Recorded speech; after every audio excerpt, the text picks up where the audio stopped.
G'day YouTube, how the heck we doing? It is Foul Play here, back for the third match of this modern league, currently 2-0 and looking pretty good here. We're on the die roll versus Naxius. Got this one land hand, I think it's pretty good. We got first strike, we got trample, got some duplicate creatures. If we draw a mana in the first two turns, we're in for a very good time. Alright, so Bogle and past our opponent keeping 7 cards in hand. And Wooded Foothills from our opponent. Is this Ragavan or is this something else? Alright, Dragon's Rage Channeler off the mountain. I wonder what they're splashing for. Mish's Bobble. Alright, this is probably Shadow at this point. Swift Spear to the Grave off of that Surveil trigger. And Mish's Bobble targeting themselves. Alright, and with the Mox Amber, suddenly I'm thinking this is more of an Underworld Breach deck. Alright, so the Grinding Station deck has 6 copies of Lightning Bolt and Unholy Heat effects in total. So we're just best off going onto our Bogle at the moment. And then we can get an attack for 4, put our opponent to 15. And then maybe in a future turn, if our opponent's tapped out, we draw mana, we can start loading up this Light Pause instead. I will say it's weird to see Dragon's Rage Channeler in a Grinding Station deck. I'm not sure if this is super common. Maybe that means they're less in on the combo and more in on the beatdown. Opponent fetching up another basic mountain here. Maybe I'm just way off. Maybe it's... Alright, dashing the Ragavan. It could just be a mono red deck with these fetch lands to empower Delirium on the Dragon's Rage Channeler. Opponent temporarily can tap their Mox Amber for mana while this Ragavan's in play. More red mana, okay. And light up the stage, okay. So I guess it's just a mono red deck at this point. Alright, we see Mish's Bobble, Lightning Bolt, and they're pretty good hits. Opponent can utilize both of them. Delirium enabled, so Dragon's Rage Channeler 3/3 flyer. Alright, and opponent surveils the Den of the Bugbear into the graveyard off of Bauble and Surveil. And looks like Lightning Bolt face. That's the one. Another trigger. And Fury to the graveyard. Alright, so 3 cards in hand. Drawing one off Mish's Bobble in upkeep. And opponent Mish's Bobble to see the top card of our library. Ragavan to hand. Our opponent knows all about this Beseiju, and I guess we play it out. Got a second guy. Fury can only be sorcery speed, so we should be pretty good to go in on our Floofy Paws here. We're down to 10, that's getting kind of low. But Ethereal Armor on the Floofy Paws be quite helpful. Alright, and I think we attack for 4, leave Floofy back on defense. And we see Horizon Canopy from our opponent. Wouldn't you want to play the red-white Horizon land? Seems like an odd inclusion. Alright, Chandra, dress to kill. Add 1 red mana, deals 1 damage up to 1 target player in Planeswalker. Exile the top card of your library. If it's red, you may cast it this turn. Neg 7, exile 5 cards from the top of your library. You may cast red spells from among them. Getting emblem, whenever you cast red spell, it deals X damage to any target where X is the amount of mana spent to cast it. Alright, opponent attacking in with this Dragon's Rage Channeler. We cannot block it. But we have lethal on crackback, so our opponent's going to have to add another creature here somehow, but I don't see where they get mana from. I think this Chandra was a mistake, right? Oh wait, Planeswalkers you control, so they can play out Ragavan off the Mox Amber. Never mind. It's like 100% in paper, you'd just be like, I don't want to read that Mox Amber, but I'm going to try and slyly read it. Alright, so Chandra plus ability, looking to float the mana, get the Ragavan out. Looks like maybe 1 more creature to enter the battlefield, light up the stage. Alright, well, we need to see an aura off the top because Lightning Bolt plus Dragon's Rage Channel will kill us next turn. We do not see it, so that's unfortunate. I guess we'll attack in, see if our opponent like somehow doesn't block or something. Assume that just gets blocked there. And maybe we're a little bit punished for not searching out like a Rancor. I didn't expect them to kill us this quickly, but here we are. Alright, 5, and then dead next turn. So we'll play out one guy. See if our opponent somehow magically misplays. I highly, highly doubt it though. Alright, and that's Lightning Bolt face. So at this point, our opponent is forced to attack and we can concede. Alright, so here's like a mono red aggro deck. I think this is primarily what our opponent is doing, trying to burn our face, deal damage with creatures. They did have fetch lands, they did have Horizon Canopy, so they're probably splashing for green-white sideboard hate potentially, which means we could see like a Wear Tear interacting with our enchantments. Also possible for Chalice of the Void, Engineered Explosives, card like that. There is a bit of flex in these decks and what they play. Some play Mutagenic Growth, some play Gut Shot. Most of them will probably play Lava Dart. Our opponent, for whatever reason, was running the Mox. The Mox that gets tappable through a legendary creature or planeswalker. Reminder as well, guys, if you found this video entertaining or informative, please consider subscribing. So I'm probably just going to take out my Floofy Paws. We're going to bring in our Ley Lines and our Solitude. These cards are going to be pretty strong here. I think Griff Spoon's probably slightly weaker than Audacity is, although Audacity is green and Griff Spoon's white, so for pitching to Solitude, maybe it should be the other way. Alright, we'll just take out a Spider Umbra instead. Alright, so we see this one lander with quite a painful land being Horizon Canopy there. Leyline of Sanctity is good. We've got way too many copies of Trample here. We have no first strike. I think this is a pretty obvious mulligan. Alright, so now we have multiple ley lines. We have a creature. It's going to be slow to hit the battlefield. No guaranteed that we get to it either. We have to mulligan this one as well, unfortunately. Alright, here we go. We'll keep this. Ditch a Bogle. Ditch a Hyena Umbra. Keep the rest. This creature's going to be like a 7/7 once we resolve both Ethereal Armors. We'll start the game helping our opponent out, starting on 17 life here. Alright, so immediately as well, we do see Stomping Ground from our opponent. Nothing like a turn 1 monkey to tilt your opponent, right? Mish's Bauble. And Bauble has to target them because we have Leyline out.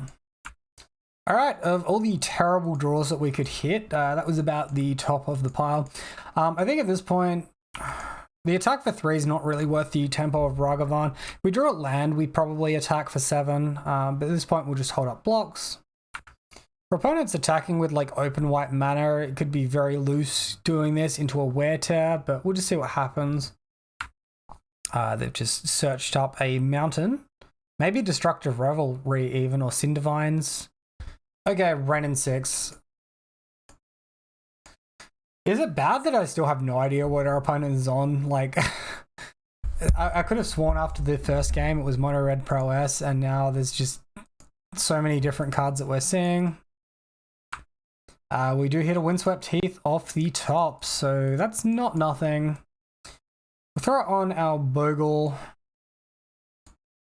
It's going to be annoying if our opponent has Beseiju, because Wrenn plus Beseiju is going to mean a very bad time for us.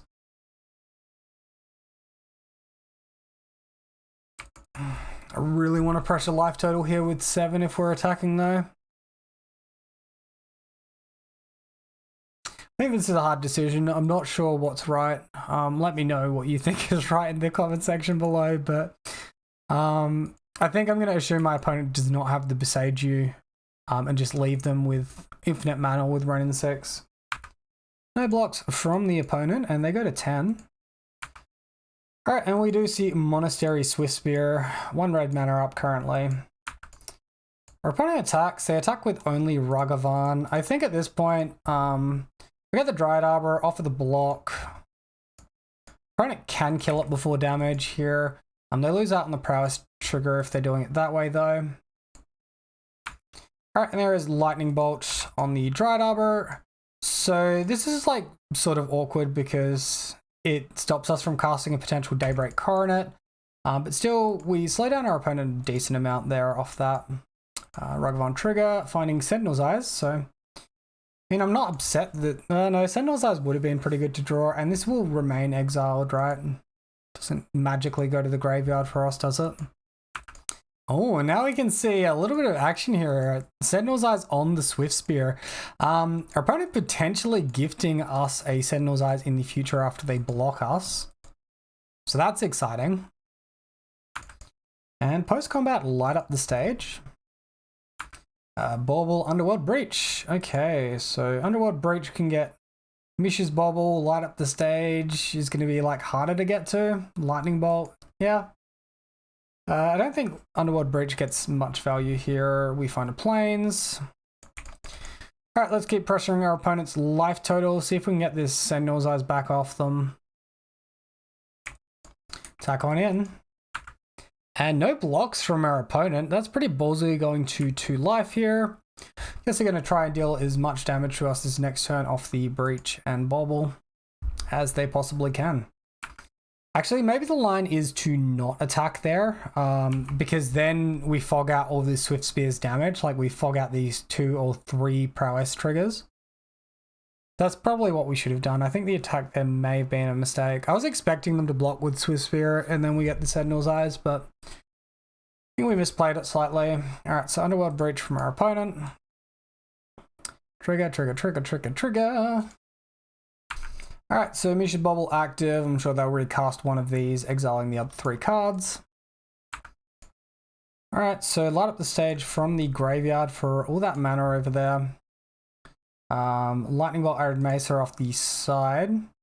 I guess they just attack with Swift Spear and then look to block with Ragavan. Okay, they're immediately attacking with Ragavan and Swift Spear. Oh, that's right, he gets Vigilance. What am I thinking even? Alright, Underworld Breach is exiled. We see Mish's Bauble. Trigger, they get to draw a card. Solitude off the top. So we can just Solitude sorcery speed and then kill our opponent's creature. Opponent has the opportunity to gain extra life off prowess, maybe burning out their own Renin 6 or something like that with a Lightning Bolt. We still have like well and truly lethal Lightning Bolt on the Solitude. Okay, that works. And then our opponent concedes. So at that point, we have an attack for 7 after they gain 3 life, going up to 5. But we can also cast Sentinel's Eyes from the graveyard, dealing a total of 10 damage. So Solitude was a pretty fantastic draw. And the fact that we can cast it during our turn, our opponent's turn, all of that sort of stuff, makes it a very powerful card. Thanks for watching today, guys. Wait, no, we got a 3rd match, don't we? What am I talking about? Okay, let's get into it. Alright, so we found this deck list instead called Generic Ragavan. We can see Dragon's Rage Channelers, Swift Spears, Ragavan, Soulscour Mage, maybe even Thrusters, Tempest Roar. Maybe this is, I don't think this is like hugely likely though. This is maybe just a random tech that you can see occasionally. Our opponent had Renin 6, this list does not. But you get the general idea. This list in the sideboard has Run Afoul, which is pretty terrifying. Target opponent sacrifices a creature with flying. So maybe we should actually take out some of these Griff Spoons. Also, Weather the Storm and Blood Moon. Blood Moon I don't like the look of, so we might bring in some Force.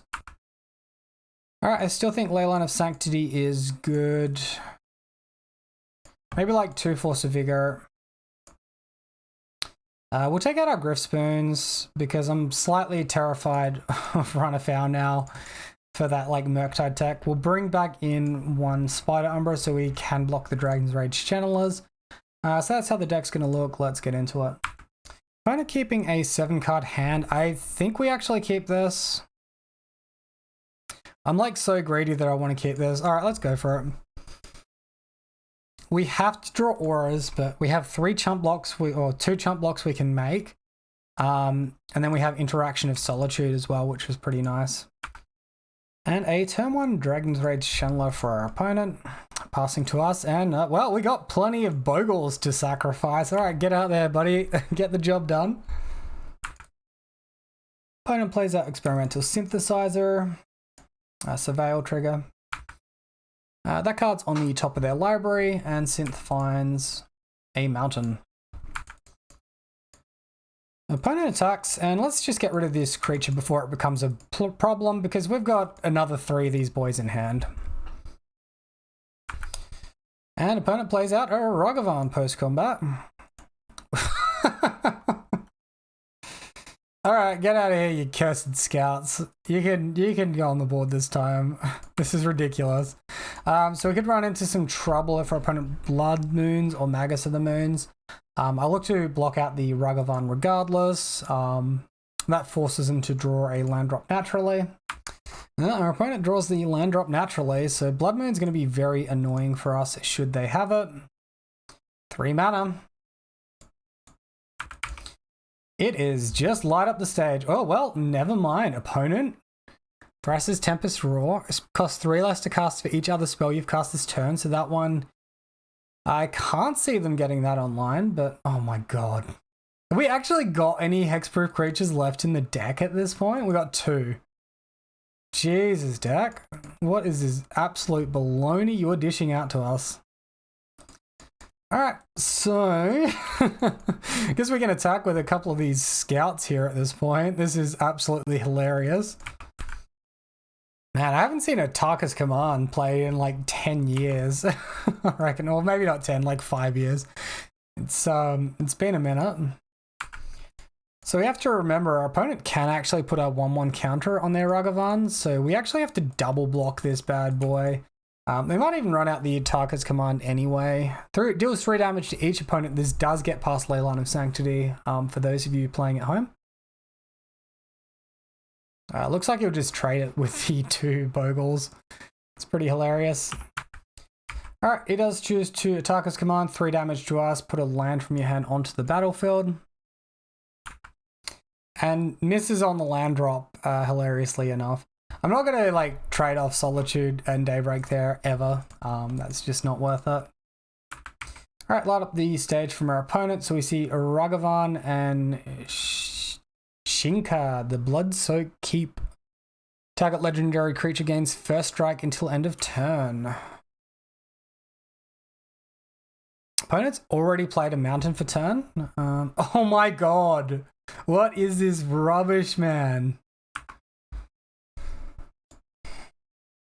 I think we just cycle Horizon Canopy, look for anything. This is really bad. Alright, so Temple Garden off the top.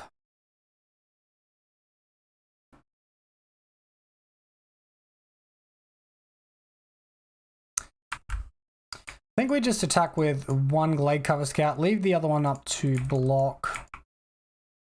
Temple Garden probably just comes in tapped and we conserve life. I think that's more important than getting down another hexproof creature. We only have 1 Bogle left in the deck, by the way. We've drawn like 4 hexproof creatures from 4 draws. And the Horizon Canopy was the 5th draw, sorry, the Temple Garden.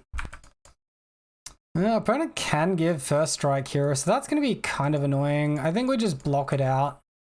Even though he's going to give first strike anyway, we want to deny the card advantage that Ragavan gives. Alright, so there's that one. This one can also sacrifice and make a Samurai token. Alright, Mishra's Bauble from our opponent. This one is targeting themselves. You don't want to see what we got on top. It's a bit confusing.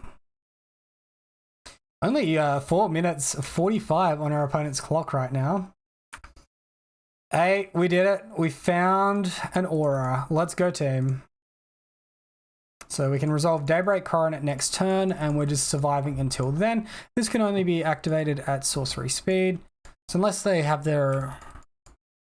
No, it has to be the activated ability to get this. It's not like a Chromatic Sphere, which goes to the graveyard and draws a card. So get to attack.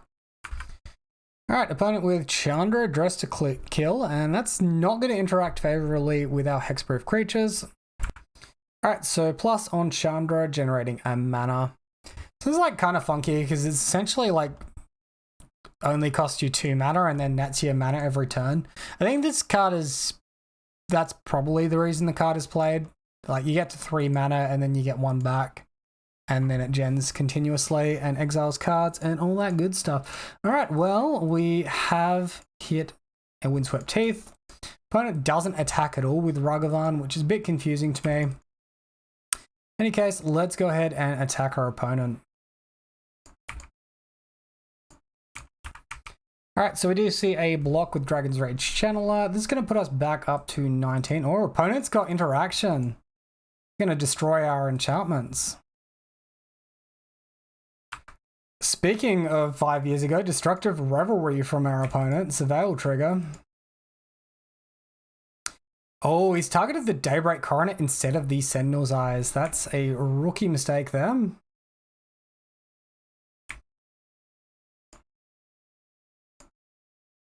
Damn, that sucks that he was holding that this whole time. I mean, it makes sense because we weren't doing very much. I think we just get... We have to get planes here, I think. If we draw a Daybreak Coronet next turn, we don't want to like Bogle this turn and then be unable to cast Sentinel's Eyes plus Daybreak. So I think we just have to Sentinel's Eyes right now. Alright, opponent wasting no time attacking. Only attacking with Dragon's Rage Channeler. That is extremely conservative. Plus on the Chandra as well. Shrapnel Blast deals 5 damage to any target. Are we just dead to Lightning Bolt now? Swift Spear off the top. That's gonna suck. Oh god, and light up the stage off the top as well. I am terrified at the moment. He gets to Surveil as well to help filter. Second Shrapnel Blast to the bin. We see Swift Spear Channeler. Oh my god, we're alive. We're going to need to see specifically Daybreak off the top or we're absolutely boned. Although even on Daybreak Coronet, we die to these Dragon's Rage Channelers. Plus the Chandra activation. I don't see an out. Alright, well, we kept kind of a troll hand, and I guess we got punished there. I think we drew exceedingly low value there, though. We'll attack like this. See what our opponent does. Attack face. The thing is, even if that was Daybreak, we gain 5 life going to 7, and then these guys put us to 1, and Chandra kills us. So, well, GG to our opponent. Sorry, I think I trolled that one a little bit. I hope you enjoyed the video nonetheless. Thanks for watching. Let me know down below what you thought, and until next time, have a wonderful day. I'll see you then.